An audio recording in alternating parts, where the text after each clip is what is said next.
hier à la RTI Première Chaîne.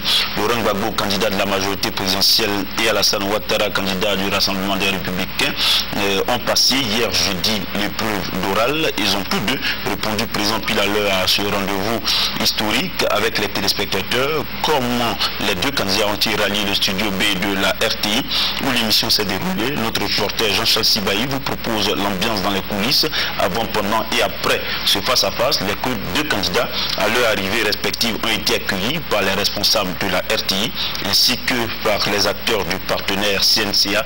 Regardons tout cela en images.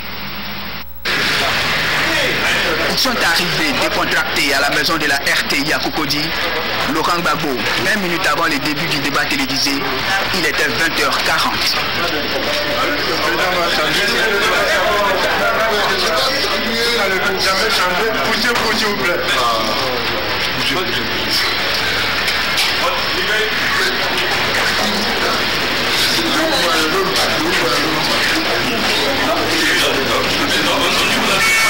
Minutes après, Laurent Gbagbo arrive à Alassane Ouattara, accompagné de son épouse.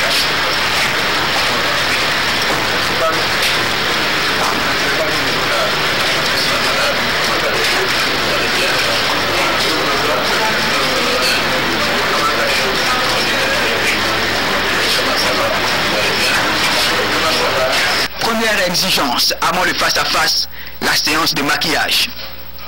Pendant ce temps, les différentes délégations accompagnant les deux candidats attendent dans les salles VIP relookées.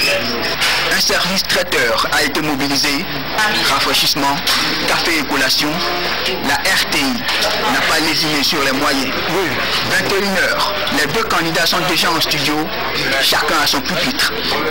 Quand le modérateur donne le ton, il est 21h01.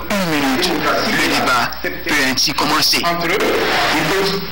Contrairement à toutes les prédictions maladroites, le face-à-face télévisé entre Gbagbo et Ouattara s'est bien déroulé dans un temps courtois. Les deux candidats ont chacun présenté leur programme de gouvernement. Une fois élus, revenons sur quelques temps forts de ce face-à-face à Alassane Gbagbo.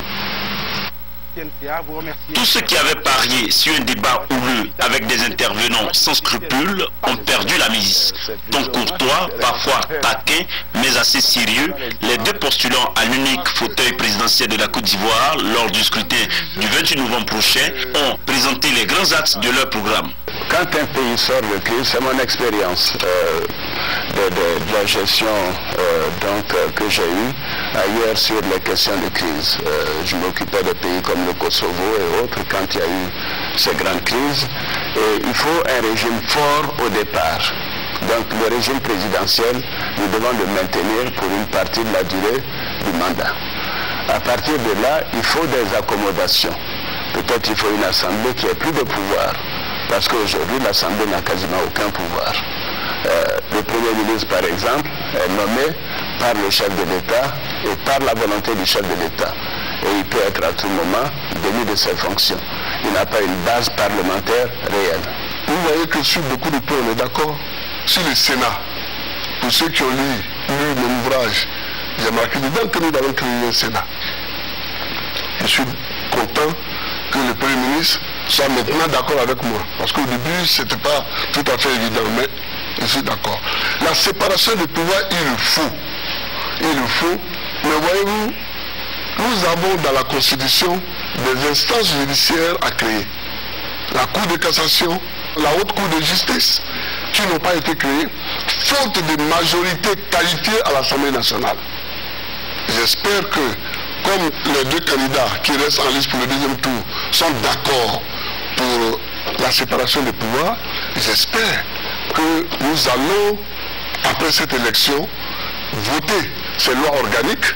Le questionnaire du modérateur Brouaka Pascal de la rédaction de la Première proposait 5 thèmes majeurs, entre autres l'économie, les questions de société, la sécurité et la politique étrangère. Une vraie épreuve d'oral avant examen pratique pour nos deux candidats. La Côte d'Ivoire a besoin de tous ses fils, et surtout en période de crise.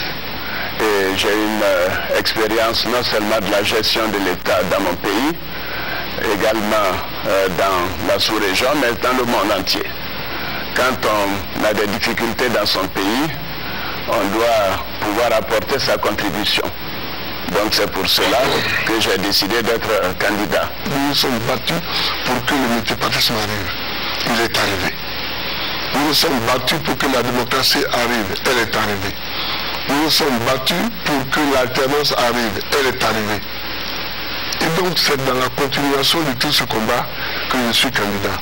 Pour apporter un mieux-être à mes compatriotes, pour mettre surtout définitivement fin à cette crise. L'on a eu droit à un face-à-face civilisé pour cette grande première en Afrique de l'Ouest. Un honneur à la démocratie ivoirienne qui vaut visiblement son pesant d'or.